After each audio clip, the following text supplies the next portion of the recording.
Bonjour, je m'appelle donc Gaël Abjon. Je suis patron de pêche d'un fileyeur à Montgariec. Et je suis aussi président de la commission cohabitation au comité départemental du Finistère. Notre métier consiste à caler des filets en monofilament sur le fond de la mer. Donc on cale le filet, on le laisse environ 72 heures à l'eau avant de le relever. Bonjour, je m'appelle Maurice Lapin, je suis patron pêcheur du chalutier Quélic-Florian au Guilvinec, un chalutier hauturier, 22 mètres, et on pratique la pêche du chalut de fond. On met un filet à l'eau qu'on traîne pendant 3-4 heures de temps. Le chalut il est posé sur le fond, on file le chalut, on rajoute des poids de 1 tonne 100 pour le faire aller au fond. Voilà.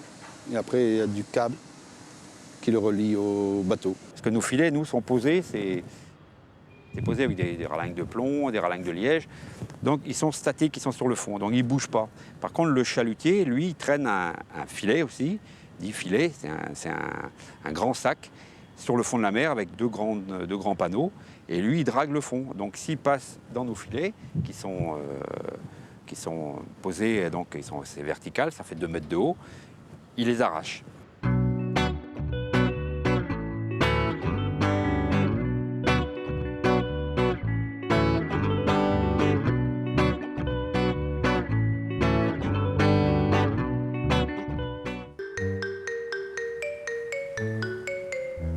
Jean-Jacques Tanguy, le président du comité départemental de pêche du Finistère.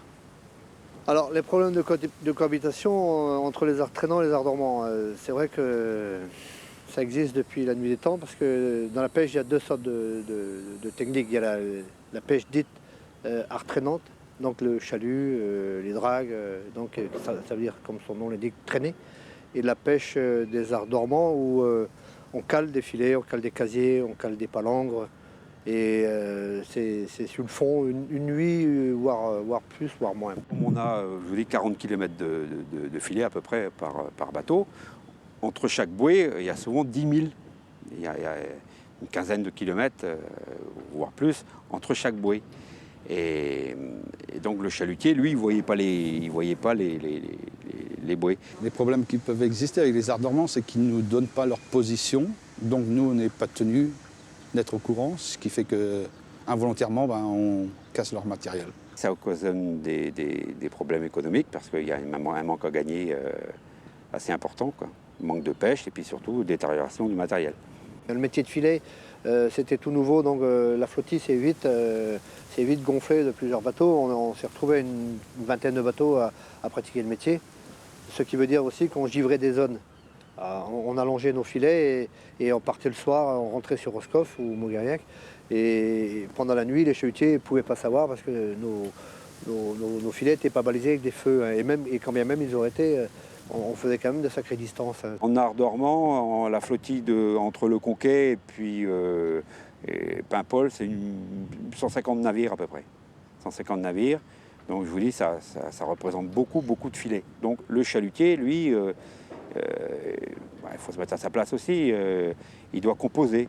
C'était obligé qu'on allait au clash. Donc on a eu beaucoup de dégâts et on a dû se mettre autour d'une table.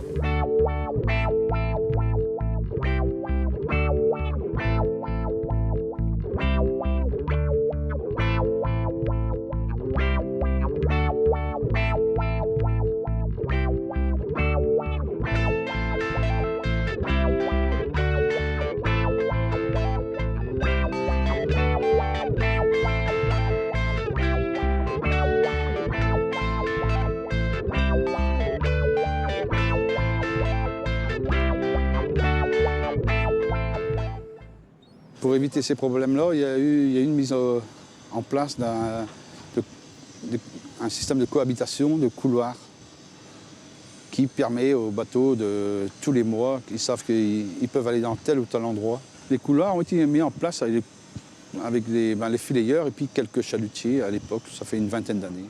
Nous, on était partie prenante pour les arts dormants pour mettre en place un système de cohabitation.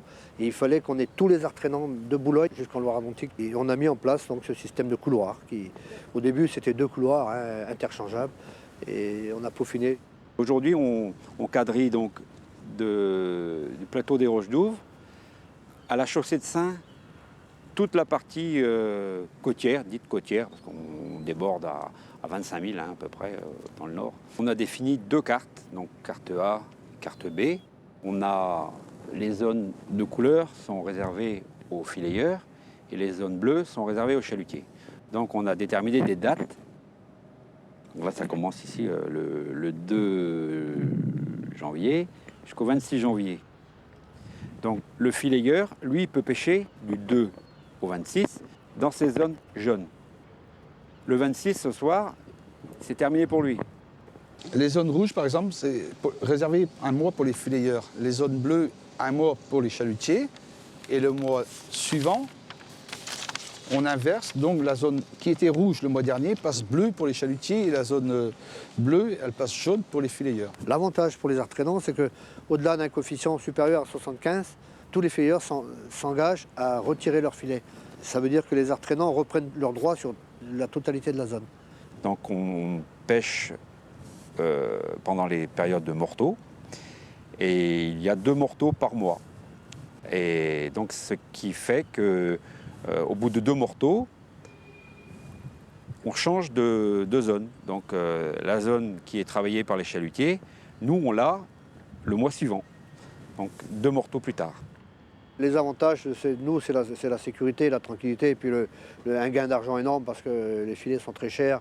L'intérêt de ces couloirs-là, pour nous, maintenant, c'est qu'on peut se permettre d'aller dans ces zones-là sans casser le matériel des arts dormants.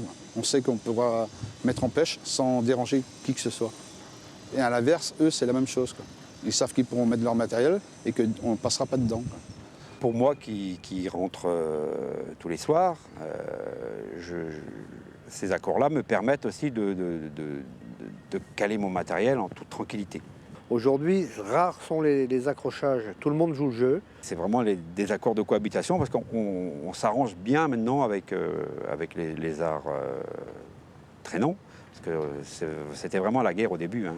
Et là, aujourd'hui, on a même des bonnes relations entre nous, quoi.